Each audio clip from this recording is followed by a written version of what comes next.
the girl who denied her mother in the presence of her rich friends. In a small, bustling village known as Mabira, there lived a young girl named Amale. She was the pride of her mother, Mama Kesha, a hard-working woman who made a living selling fruits and vegetables in the village markets.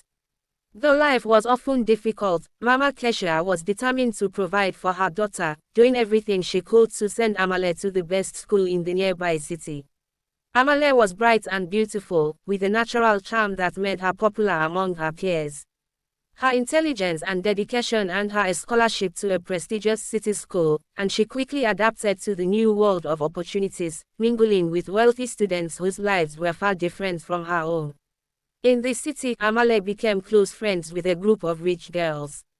They dressed in the latest fashion, wore expensive jewelry, and often talked about their family trips abroad and luxury homes. Amale found herself drawn to this glamorous lifestyle and did everything to fit in, hiding her humble roots. She studied their mannerisms, learned their slang, and soon became one of the most popular girls in school. Back in Mabira, Mama Kesha was overjoyed to see her daughter excelling, unaware of the changes that were taking place in Amale's heart. She continued to work tirelessly, saving every penny to support Amale's education and sending her home-cooked meals to remind her of their love and the values of their village. The invitation. One day, Amale's wealthy friends decided to throw a lavish birthday party. It was to be the most talked-about event of the year, and Amale, eager to impress, invited them to spend a weekend in Mabira. She told her friends that her mother lived in a large house on the outskirts of the village, a lie she created to avoid their judgment. Amale went ahead of her friends to visit Mama Kesha. With tears in her eyes, she begged her mother not to show up when they arrived. "I don't want them to see you at the market or in those old clothes," Amale said, ashamed. "Just stay hidden, and I'll explain everything later." Mama Kesha, though heartbroken by her daughter's words, agreed because she loved Amale more than her pride. On the day of the visit, Amale borrowed a neighbor's fancy home to host her friends. She spent hours decorating, making sure everything looked perfect. The rich girls arrived, laughing and complimenting her on her beautiful home. Amale felt a pang of guilt but pushed it aside, enjoying the attention and admiration. As they chatted and laughed, Mama Kesha watched from a distance, hiding behind a large tree near the market. She saw her daughter laughing with the girls, looking like she belonged to another world, a world that seemed to have no place for her. She clutched the food basket she had prepared, intending to share some traditional meals with Amale's friends, but her daughter's plea to stay hidden rang in her ears. The unexpected encounter. The weekend passed smoothly, until the final evening when Amale and her friends decided to explore the village market for local color. They strolled through the busy stalls, admiring the crafts and delicacies. Amale did her best to keep her friends away from the area where her mother usually sold fruits, but fate intervened. Mama Kesha, unaware that her daughter's friends were visiting the market, walked straight towards them, calling Amale's name.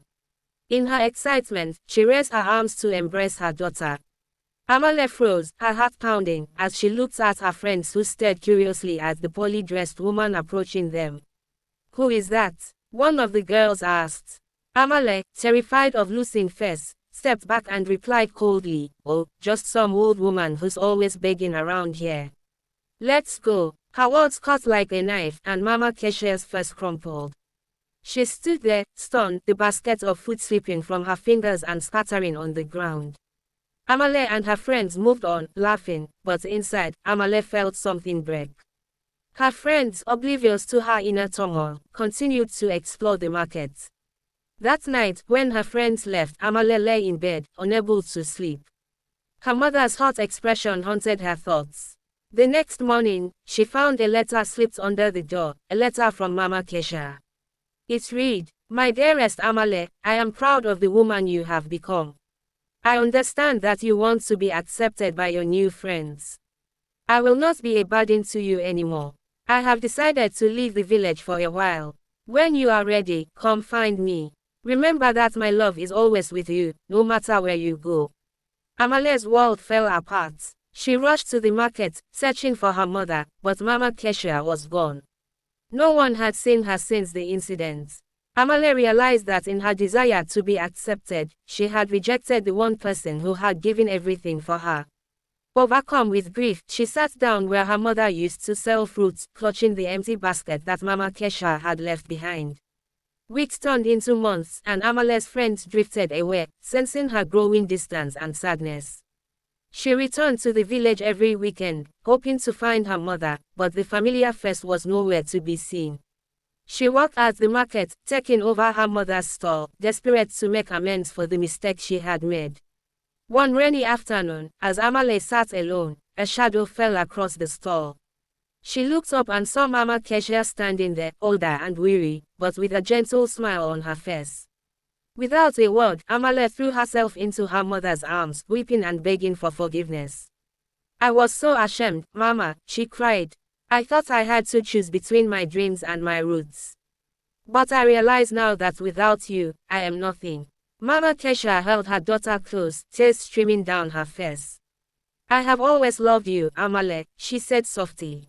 "I knew you would find your way back." From that day on, Amale never hid her roots again. She became proud of her village, her culture, and her mother's hard work. She continued her education, but she also helped her mother at the market, sharing their story with those who came by.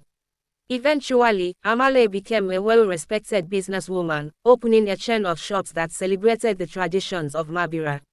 She often spoke to young girls, teaching them that true wealth is not found in luxury, but in love, family, and the courage to be true to oneself.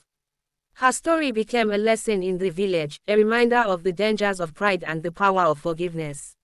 And Mama Kesha, now old and grey, lived to see her daughter honored not for who she pretended to be, but for who she truly was, a daughter who had learned the most important lesson of all: never deny the roots that helped you grow.